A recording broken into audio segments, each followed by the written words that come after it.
tayo, isang magandang mapagpalang araw, mahangin na araw po. Tayo po tatakbo ngayon para sa ating run number 8, para sa pagpapatuloy po ng ating 250 miles challenge. So ayan, inaimbitahan ko po kayo na sumali din po sa run challenge dahil ito pong pagtakbo ay maganda po sa katawan, healthy, maganda po ang circulation ng blood, pati na po ang heart natin is magiging strong, no? Lagi po kasi siyang nagpapump ng moderate, no? O mas maganda kung mas malakas na exercise siya. So ito na guys, samahan nyo ako. Health is our wealth. Tuloy-tuloy tayo. And bukod pa doon, mayroon po itong prize na 20k. Ayan. Ang first prize po nito ay 20k, kaya sali po kayo. And let's go guys, takbo tayo. Dating ano po, destination, dating daan, dating route. Let's go. Shoutout po sa ating mga ka-Team Ruel Lipat, Sir Ruel, Ma'am Luz Lipat, Sir Jerry Lipat, G Franco Vlog, April Lab Official, First Official Channel, Geraldo Medranda, Delio TV, May 7 Ilocana Vlog, Joan Wanmig, Darren Dobson. Kumusta po kayo? Let's go, sali na po kayong lahat. Come on.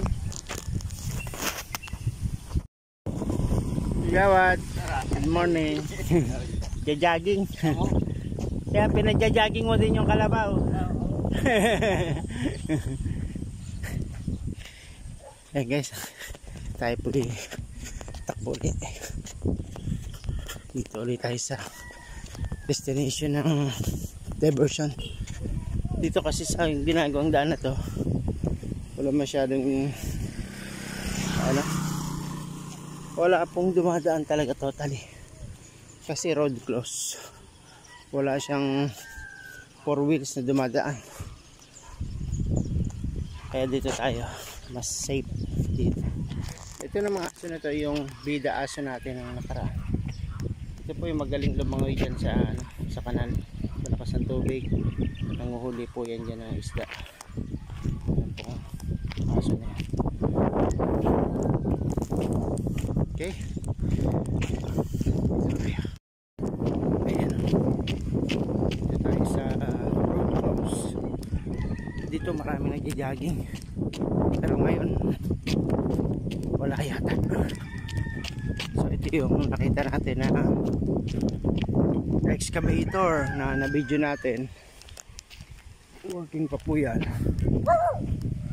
Meron naman tayong aso dito, pinakaulan tayo ng aso. Dito naman guys ay yung ilog na ginawa nila ng pula. Malakas na ng agos ilog.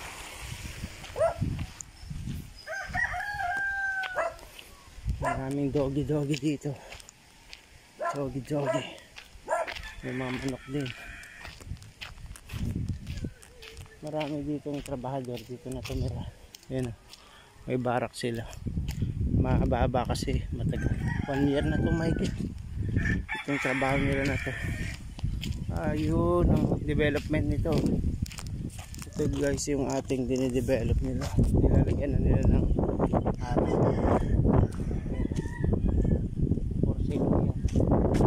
Ito na simento na itong other side, tapos yan sa other side. Good to use na to, good for usage na itong daan na to. Marami na ditong sasakyan na dadaan. So marami pa kasing sa semento na din-develop siya. Yung maganda ngayon ang gising ng ating Panginoon, ang langit parang iinit ang araw. So target natin ngayon, pag sumikat ng araw ay stop na tayo at mga 1 hour lang. Yan, makita nyo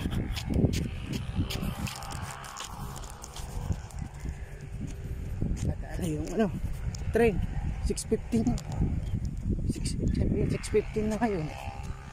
Oo,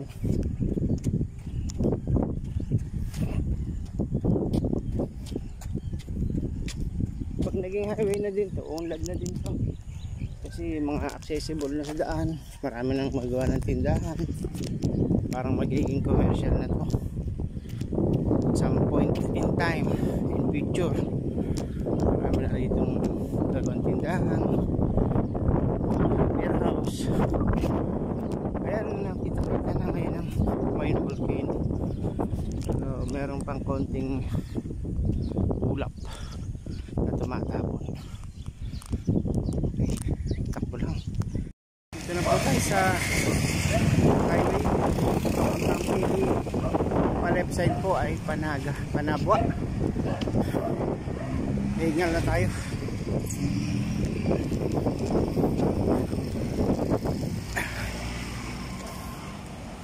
Ito yung skinita na to. Ay, skinita. Highway na to, papuntang Nabwa. Ito naman ang padiretso ay Pihi, Naga, Manila. Dire-diretso na yan. So, konti ingat tayo pag tumatakbo. Lalo na kapag dito po sa highway. Sikat na kasi yung araw.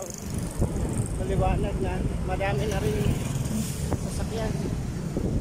Lahat ng uri ng sasakyan ay naglalabasan. Tapos ano pa na shower na pasok ang mga estudyante.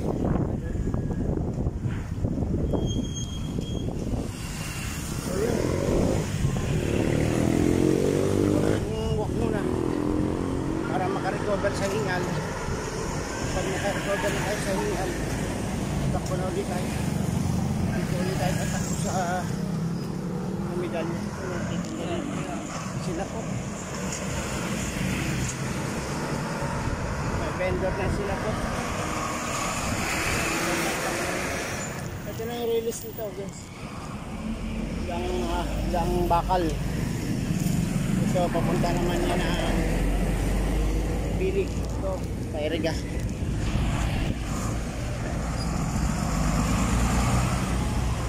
Ito na tayo sa pakita ko sa inyo itong Water District.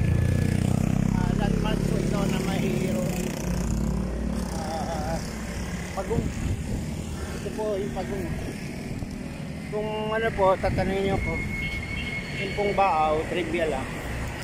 Ang meaning po ng Baaw sa lumang mga tao po ay Baao.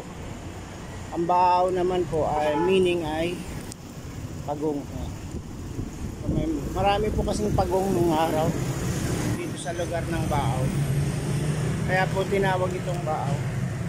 Itong Baaw ay mga Baao. Bao. Pagong. Yung una ko pong punta dito sa Baaw, 2022, may nakita na pong pagong na naglalakad doon po sa loob ng compound namin. Mga 8 inches ang haba. Pero pinakawalan din namin yun. Mabuti na yun sa wild show para dumami sila.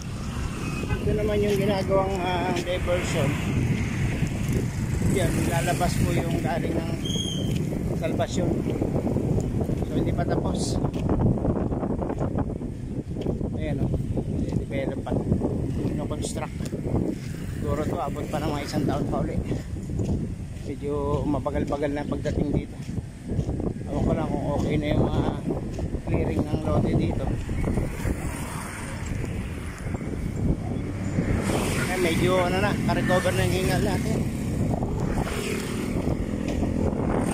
Pwede na ulit tayong tumakbo. Sige, tumakbo na ulit tayo. Medyo malakas ang hangin. 7 na pero hindi pa rin mainit yung ano natin, yung araw. Maliwanag yun. Uminom ulit tayo doon sa ano, sa poso. Malinis po yun ang poso. Wala pa kasi kung baong tubig. Ito lang cellphone ang ginamit ko para mataas sa pagtakbo na experience mo pag may dalang tubig tsaka yung bag mas mabigat yung pagtakbo pag wala medyo magaan ang takbo natin, lalo na dito sa pataas na po ito para medalya. Ang ganda dito, oh, meron siyang pipe garden. Ang halaman niya po ay ano, yung lettuce. So yun, oh, nakakulambo, iwas insekto siguro yan. Tapos ang tubo lang yung pinagtataniman. Okay siya, diba? Yun naman ay ano lang, crates, plastic crates. Dito naman tayo takbo sa gilid ng sapa, yung breakwater na ganyan. Ngayon po si ano, Lola Maximina pipitas ng kangkong. Titinda mo yan, ititinda mo. Amo, makakadakol ka din dyan. Kaninong kalabaw yon? May baby na pati, oh. Ibigay si Lola Maximina, oh. Masipag. Oo. Masipag mo. Yung anak mo hindi ka tinutulungan dyan.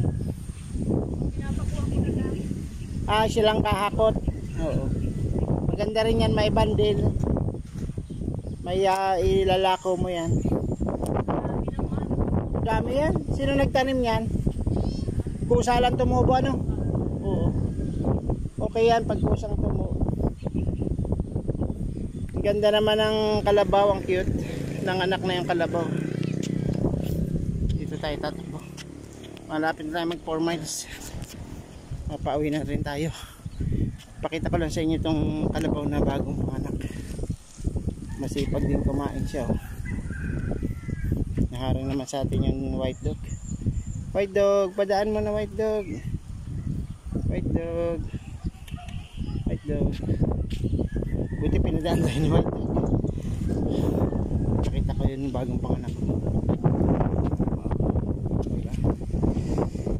Tapos na po ang ating run number 8. Naka ano po tayo, 4.13 miles. And ilagay ko na yung screenshot at 1 hour 22 minutes. So okay lang, maganda po sa papawi sa umaga. It's Friday, kaya akit po tayo sa live ni Sir Well Lipat.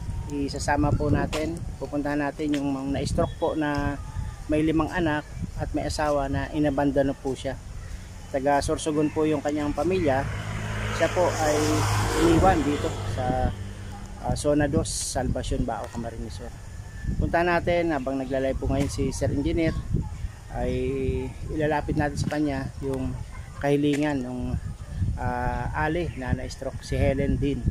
Okay, let's go. Salamat po sa panonood and please subscribe kung hindi pa kayo nakasubscribe sa aking channel and hit all the notification bell para updated tayo sa lahat ng aking mga video. Thank you, bye bye, God bless.